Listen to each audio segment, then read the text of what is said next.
for you. Have you ever been brought up to the court?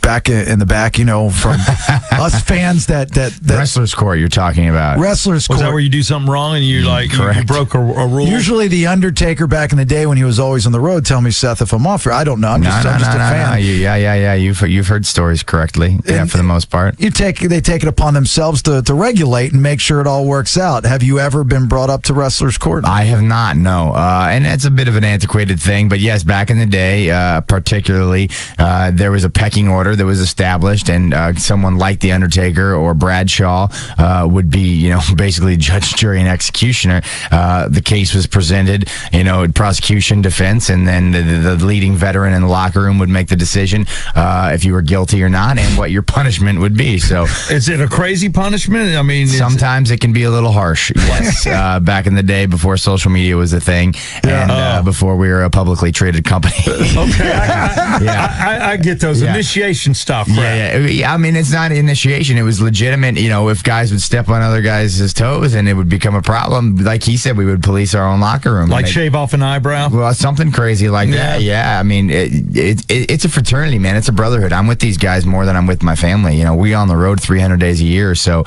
we got to checks and balances. We got to take care of ourselves. So that was just a fun way of doing it. Were you there when your ex-Shield member partner Roman Reigns, Georgia Tech, former Georgia Tech guy, great dude, love Roman Reigns, but he, there was some situation with the substance thing and for whatever it was, but he was brought up the wrestler's court, right? From what I understand, were you a part of that? Or did you? No, that's misunderstood. Roman addressed the locker room. He addressed the locker room just as a locker room leader. He was a guy who wanted to talk to everybody about the situation. That was not a wrestler's court situation at all. That the wrestler's court thing was more of a lighthearted affair. This was, that's strictly a professional thing, and between him and the company. That's like if you're in the ring with somebody and the guy's working a little too stiff, and you got to say, "Hey, look, guys, can you talk to this dude? He is just being a total ass jack in the ring. Is it stuff like that?" Right? Not even that. It's sillier stuff, like he sat in my seat at catering or something like that. You can't do that. It's exactly. It's You're damn right. You can't park in the Undertaker's spot. You know what I'm saying? It's the same way when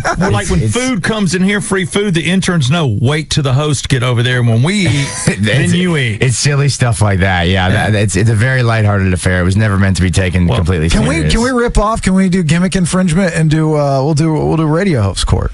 Sure. So one of these guys get out of line. I think we should. I mean, because it happens. And we'll do it live on the air. These guys keep it under wraps. Yeah, no, you should police your own. I think it's important to do that. That's the best thing. Don't go to the boss. Handle it yourself. Exactly. Yeah. Don't be a little tattletale. Handle business yourself, like men and women, grown-ups, and get the job done. When you address the locker room, are you nude when you do that? Yeah, they're all naked. No one's naked. Because I don't want anybody dressing me naked. I can't take this serious. I can't take it serious. John, can you guys hang out another segment, right? Yeah, you don't get nowhere to go. Okay, cool.